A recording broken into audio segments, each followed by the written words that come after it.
All right, so this is part two. Check out the first part because I'm just going to start now with the different strategies to start an introduction. So we've already learned how to do the thesis statement. So if you don't know how to do a thesis statement, be sure to check that out.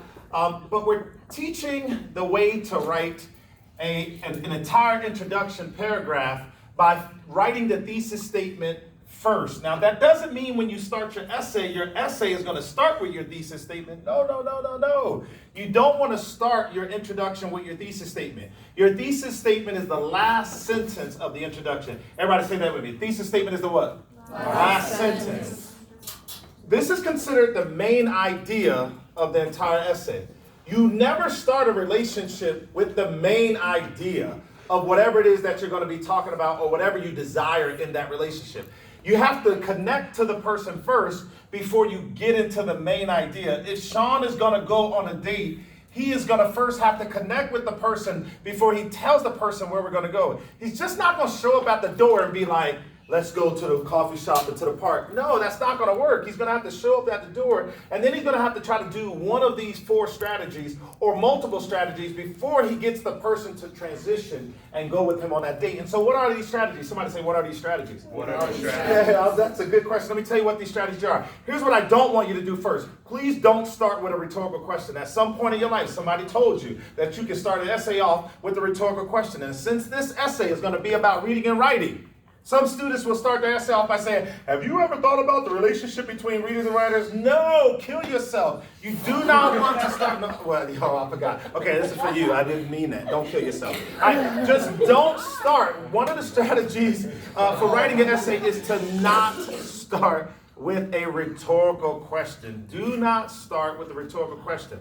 Make sure, because Sean would never go to the front door of somebody knocking on the door and then say, have you ever been on a date before? That would be so weird. You don't start a relationship off on a date by saying, have you ever been on a date?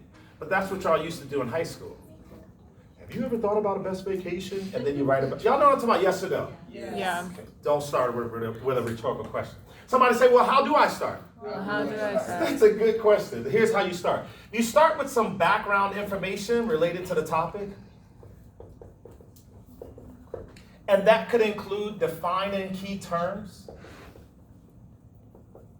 So what are some key terms that may provide background information for this essay? Reading and writing. You might want to write a definition for what effective reading looks like, which would then mean if you got it from a dictionary, you have to then cite it. Everybody say, yes, I know. Yes, I know. So maybe you start with defining the word relationship. So you will say the word relationship as defined by the Oxford Dictionary, which is used for Google Translator, says that the word relationship means, and then you give what the word relationship means. After you give what the word relationship means, now you have to build some content around that. Relationships are many different ways. It's not just between two individuals. It can be a relationship between a professor and a student, and the student doesn't even know who the professor is. It could be a relationship between a person and their job. It could be a relationship between a person and their country. So you're doing all these different examples of what a relationship looks like. After you do that, in about maybe 6 to 8 sentences, then that provides some background on a topic for you to begin to do the second part of the introduction, which is you begin to transition into topic or thesis. So if I did a whole bunch of examples of defining relationship, so I define the word relationship, I define the word male, I define the word female. And then I say when most people think of the word relationship, they think of it between a male and a female or between individuals based on gender. But relationships extend beyond male and female. Relationships also enter into what is known as the reader-writer relationship. Readers are defined as individuals who blah, blah, blah, blah, blah. Writers are defined as individuals who blah, blah, blah, blah, blah. These two individuals are in a mutual relationship where one has to be effective in order for the other to be able to understand. And then now I'm transitioning to my topic. The relationship between readers and writers often mirrors certain examples as highlighted related to race and gender. And then I can go, reading and writing have similarities to concepts developed in Deborah Tanner's essay on gender and Peggy McIntosh's essay on race. Everybody say, oh. After background, if you don't like that one, then you can do what's called a quote or a one-liner. So you find somebody who may be an expert on reading and writing, and they wrote something really great about reading and writing. You start your essay off with that quote or that one-liner, and then after you start with that quote or one-liner, you develop it. Maybe say Abraham Lincoln once said that the writer who writes for the reader who reads develops an everlasting relationship that goes way beyond both of their lifetimes. Now, Abraham Lincoln did not say that, but if Abraham Lincoln did say that, then you would have to say something about that. If you got to say, I think I got it. In 6 to 8 sentences, then you would begin to transition into your topic, because Abraham Lincoln is not about the topic. So we have to begin to say what Abraham Lincoln mentions in this quote directly relates to the concepts related to reading and writing, which also can be compared to what Peggy McIntosh and Deborah Tanner write in their essays. And then you get right into your thesis statement. Reading and writing have similarities to concepts developed in Deborah Tanner's essay on gender and Peggy McIntosh's essay on race. Everybody say, oh. Do y'all see how simple that is? Yes or no? Yes. Yeah. When we do it in steps, I'm telling you, it's just you're gonna be like, damn, is that easy? All right, so here we go. Another thing that you can do is you can start with what's known as a specific story or an anecdote that is about the topic. So now you start really specific. And if I were Christian, I would start my essay off with a specific story. I would say individuals who read and write often follow concepts that are based on what the hearing community experiences. And writers often develop ideas based on the syntax that is developed from what people phonetically hear. Deaf individuals don't have that same kind of experience. And so there usually is a miscommunication, or there usually are things that are left out in communication between the deaf community and those who can hear, based on their inability to be taught the way that readers and writers who hear are taught. And then I would say, individuals who are a part of the deaf community must understand the concept of relationships and the different ways in which they are taught versus the way that the hearing community is taught. This kind of understanding of relationships is what Peggy McIntosh focuses in her essay on race, where she says people of different races don't speak the same language, and so they have different realities.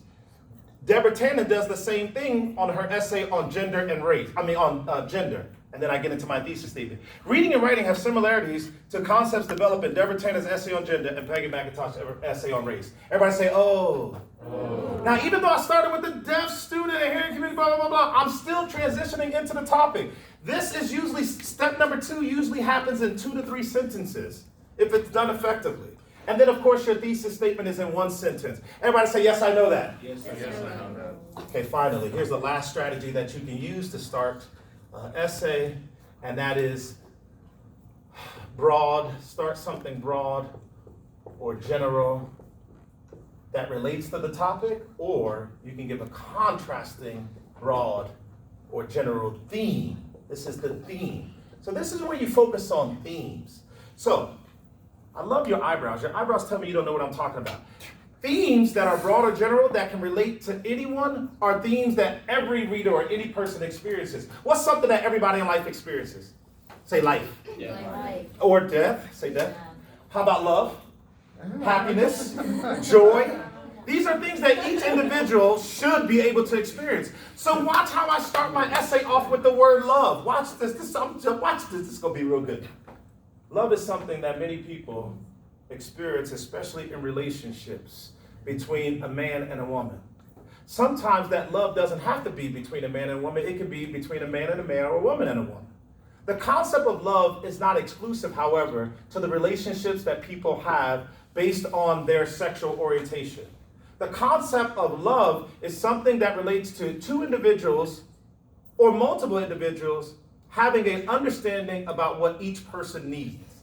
This concept of love is something that allows for individuals to be able to communicate effectively and get whatever they desire. Getting what a person desires starts with effective communication, which usually starts with reading and writing. Reading and writing are elements that Peggy McIntosh doesn't mention in her concept of race, but she mentions what effective communication could look like if a person understood their privileges.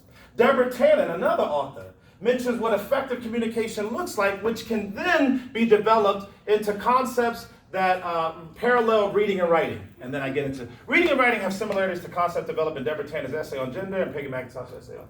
Now, I started with love. It started with this whole thing on love. But then if I say love is not limited to individuals in relationships based on gender, it is also something, that's me contrasting this theme with something that now transitions into my topic. If you got to say, I think I got it. Once you understand which strategy works best for you based on what stands out to you, then you can develop some sentences as long as you transition into your topic, and then you'll have a thesis statement that's already been written. You put that all together, you'll have your first college level introduction paragraph completed. Thank you. All right, so